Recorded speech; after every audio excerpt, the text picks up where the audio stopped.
Ons is by Hoërskool Vryheidsby en ons is hier om aan Dink of Sink deel te neem.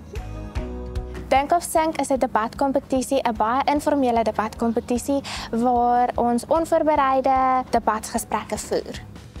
Dink of Sink is 'n onvoorbereide debatkompetisie wat ons leer om ons debatvaardighede te verbeter en ons algemene kennis te verryk.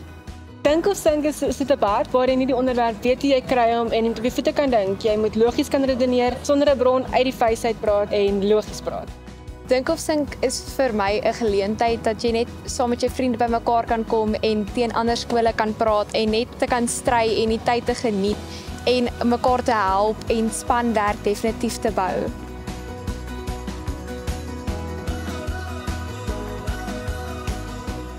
Dink of Sink leer 'n mens om op jou voete te kan dink. Dit leer jou om te weet wie jy is, selfvertroue te hê in wie jy is en dit help jou om te kan redeneer en te kan opstaan vir jouself en jou regte te ken.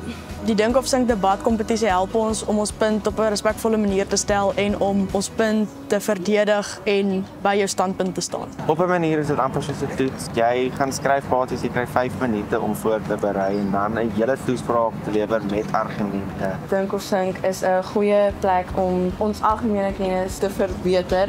Dink of Sink is ook belangrik want aktuelle kwessies word reg bespreek hierso en aktuelle kwessies wat reg onder die jeug ingelig moet word. Om ook daar in jou werksplek respek te hê vir ander mense en hulle standpunte, maar ook joune te gee. Dit leer jou net bietjie meer sosiale vaardighede, jy leer nuwe mense ken, nuwe dinge, jy kom uit jou gemaksone uit. En ek voel dit is belangrik om oefening in te kry en om net te kan oefen en sosialiseer en beter te leer en vaardighede aan te leer.